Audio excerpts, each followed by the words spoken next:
Hello everyone, welcome to my YouTube channel.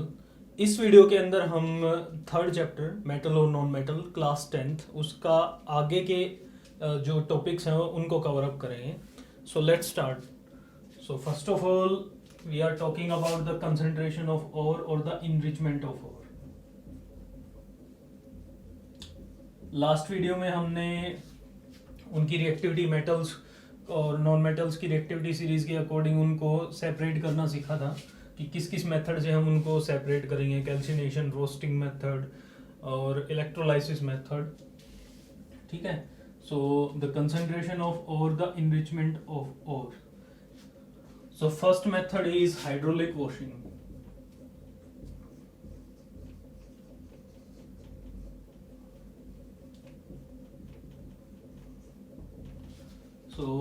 Hydraulic washing के बारे में बात करेंगे। जैसे कोई और है, उसको जब हम एक्सट्रैक्ट करते हैं अर्थ से तो उसमें बहुत सारी इम्प्योरिटीज होती हैं। स्पेशली जो डस्ट पार्टिकल्स होते हैं, सॉइल जो लगी होती है उसको रिमूव करने के लिए हम हाइड्रोलिक वॉशिंग मेथड यूज करते हैं। ठीक है। The ore is washed by steam with high pressure. High pressure के साथ उसको वॉश किया जाता है। नेक्स्ट हम बात करेंगे फ्रोथ फ्लोटेशन मेथड के बारे में।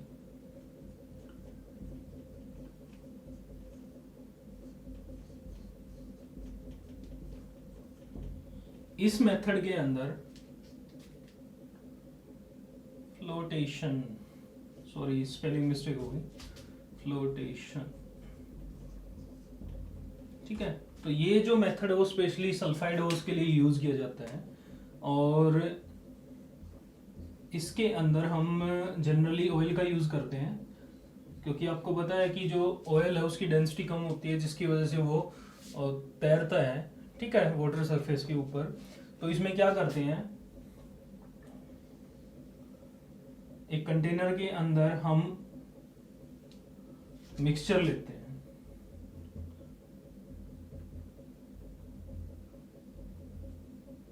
And this mixture is of ore plus water plus pine oil. Generally हम पाइन ऑयल यूज करते हैं।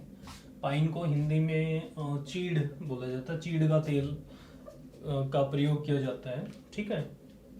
तो उसके बाद एक एयर इनलेट होता है और उससे एयर पास की जाती है यहां से, and that is compressed air. ठीक है। तो जो सल्फाइड ओर होगा, ठीक है, जो मेटल सल्फाइड होगा वो पाइन ऑयल के साथ चिपक जाता है। ठीक है। और ऊपर की तरफ सरफेस के ऊपर आ जाएगा यहां पर। ठीक है। और बाकी की जो इम्प्योरिटीज हैं वो नीचे ही रह जाती हैं। Here will be the impurities and upper we have the metal sulphide. ठीक है। ऊपर की तरफ हमारे पास मेटल सल्फाइड हो जाएगा। Next the third one we have the magnetic separation method. इसके अंदर हम मैग्नेटिक और नॉन मैग्नेटिक इम्प्योरिटीज को दूर करने के लिए मैग्नेटिक रोलर का यूज करते हैं। ठीक है। जैसे हमारे पास ये एक रोलर है और ये भी एक रोलर है, इनको कनेक्ट कर रखा है एक बेल्ट की हेल्प से। ठीक है। और ये रोटेट कर रहा है ऐसे। ठीक है। यहां पर हम क्या करते हैं, और डालते हैं। ठीक है। This is the non magnetic roller and that one is magnetic roller. ठीक है। अब ये इस तरफ रोटेट कर रहा है तो और इस तरफ आएगा, तो जो मैग्नेटिक इम्प्योरिटीज हैं वो अट्रैक्शन की वजह से इधर आ जाएंगी और जो नॉन मैग्नेटिक इम्प्योरिटीज हैं वो आगे की तरफ गिर जाएंगी। So we have different piles of magnetic and non magnetic impurities. ठीक है, उसके बाद हम नेक्स्ट बात करेंगे द केमिकल सेपरेशन मेथड और also known as leaching method. The third method chemical separation method. So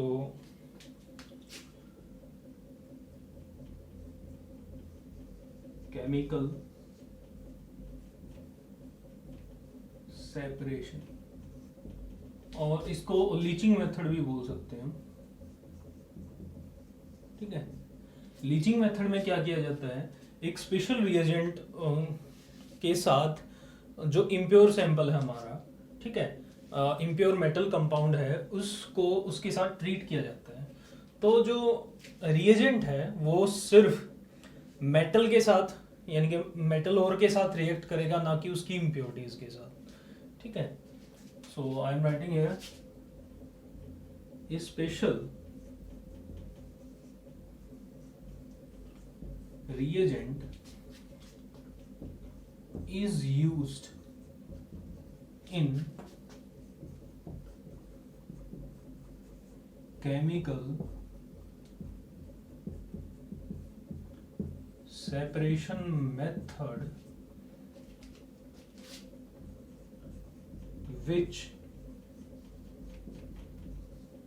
react with metal ore, not with the impurities.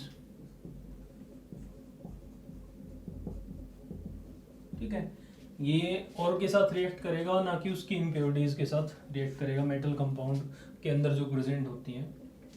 तो इसके लिए मैं आपको एक एग्जांपल देता हूँ. We have the impure sample of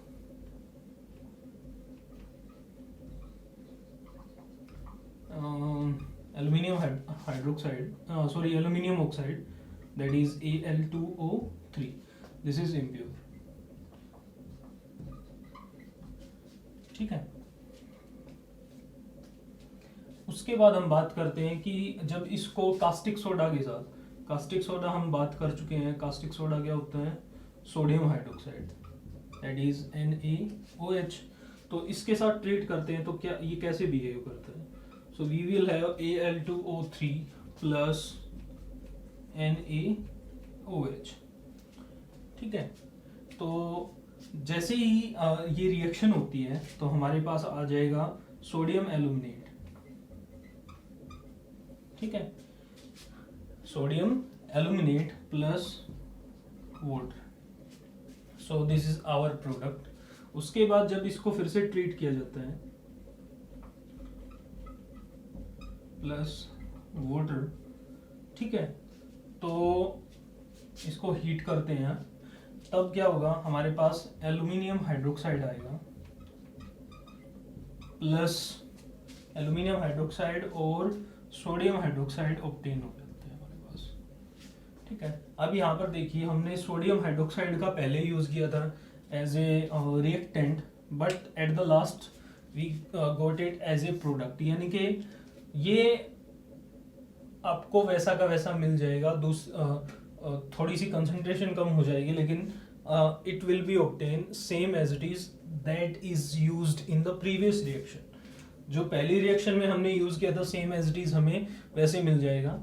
so the main product we have here is AlOH3, that is aluminium hydroxide. तो हमारे पास है एल्यूमिनियम हाइड्रोक्साइड. जब इसको फर्दर हीट किया जाएगा we will have aluminium oxide plus water. तो हमारे पास एल्यूमिनियम ऑक्साइड और वाटर मिलेंगे, and this aluminium oxide is pure. ठीक है, यहाँ पर जो एल्यूमिनियम ऑक्साइड है वो प्योर है. ठीक है, उसके बाद हम नेक्स्ट बात करेंगे रिफाइनिंग ऑफ मेटल्स के बारे में. ठीक है, how does the metals are refined, उनको कैसे रिफाइन किया जाता है. तो उनके लिए हम मेथड यूज करते हैं, that method is known as electrolytic reduction electrolytic reduction बोला जाता है, इलेक्ट्रोलाइसिस बोल सकते हो, सिंपल सिंपल लैंग्वेज में बात करनी है तो हमें।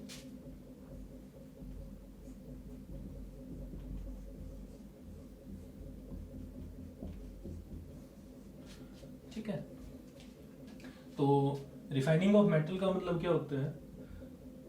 सिंपल भाषा में बात करें तो we have the getting pure metal from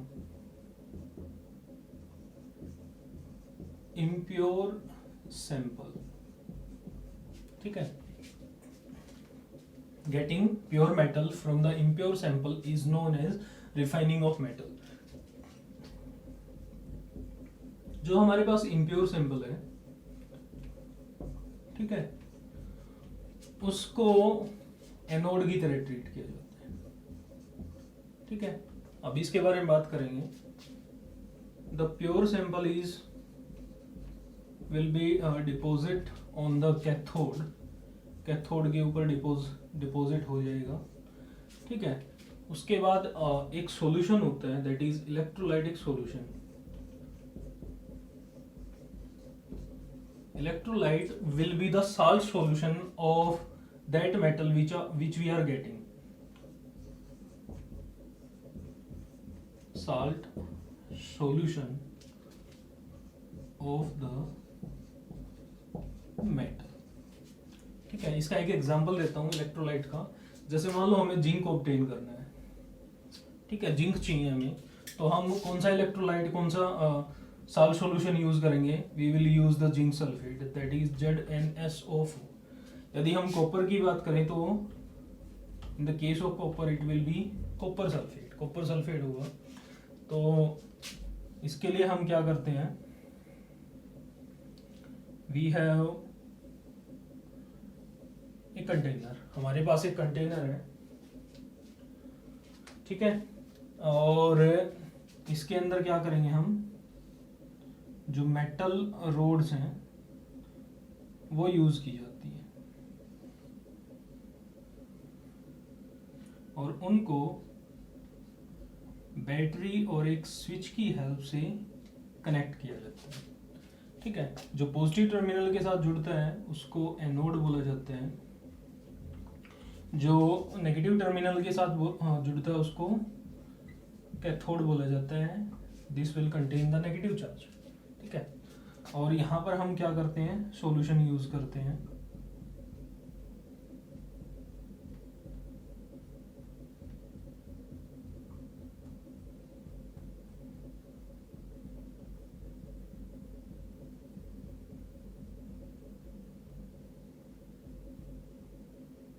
ठीक है, and this solution is known as we already talk about it, this solution is electrolyte. ये सॉल्यूशन इलेक्ट्रोलाइट होता है। ठीक है, so the impure sample is at the anode, anode पे रहेगा। ठीक है, जैसे ही हम स्विच ऑन करेंगे करंट पास होगा तो जो हमारा इम्प्योर सैंपल है वो किसके अंदर, जो मेटल है वो मेटल आयंस के अंदर चेंज हो जाएंगे। तो मेटल आयंस जो हैं वो आपको पता है कि वो इलेक्ट्रोपॉजिटिव इन नेचर होते हैं, तो वो क्या करेंगे? नेगेटिव के पास जाएंगे। ठीक है, that means they deposit at the cathode, वो कैथोड के ऊपर डिपोजिट हो जाएंगे। ठीक है, तो रिफाइनिंग ऑफ मेटल में हम इलेक्ट्रोलाइसिस मेथड यूज करते हैं and the second name of this one will be the electrolytic reduction. ठीक है, इलेक्ट्रोलाइटिक रिडक्शन भी बोल सकते हैं हम इसको। उसके बाद हम नेक्स्ट बात करेंगे अलॉयज के बारे में। ठीक है, सो let's start.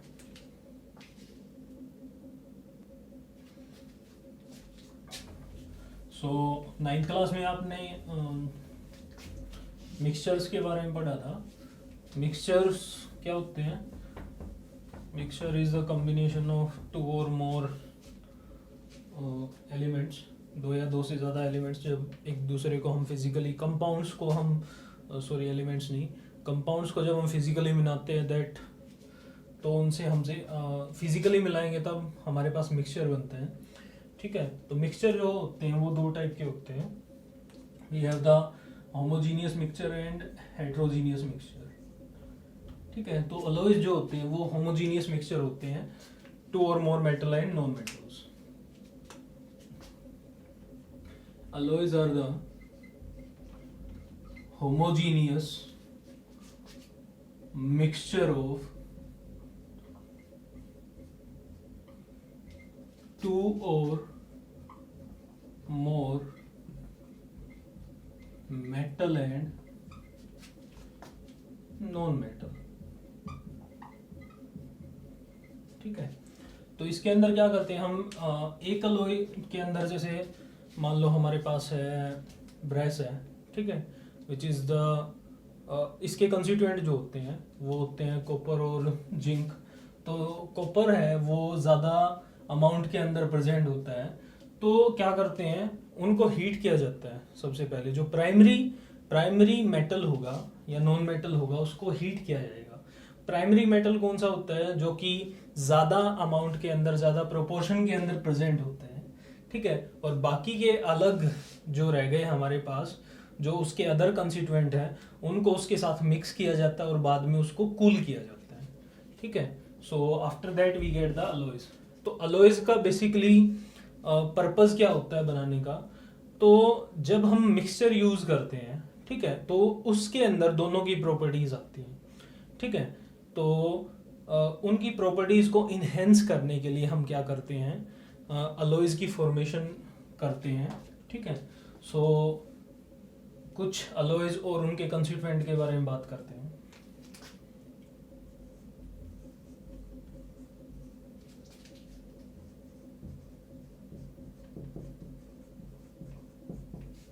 So first of all we have the brass.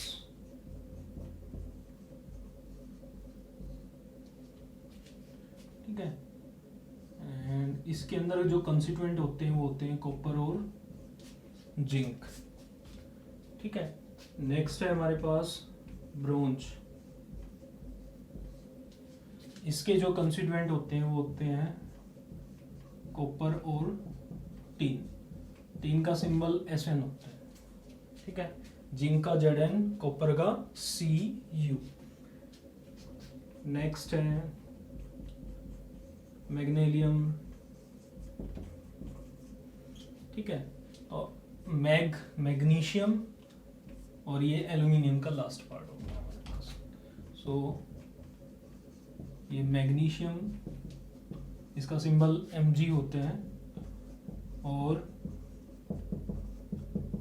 Aluminium इसका सिंबल होता है Al, ठीक है।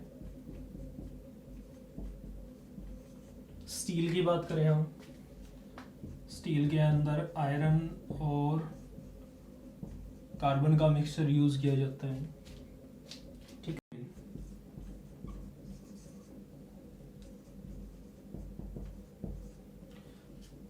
सॉरी ई नहीं आएगा। ड्यूरेलुमिन में के जो कंस्टिट्यूएंट होते हैं वो होते हैं aluminium, copper, magnesium and manganese, ठीक है। तो इसके अंदर आपको 4 कंस्टिट्यूएंट देखने को मिलते हैं, ठीक है। उसके बाद नेक्स्ट है शोल्डर।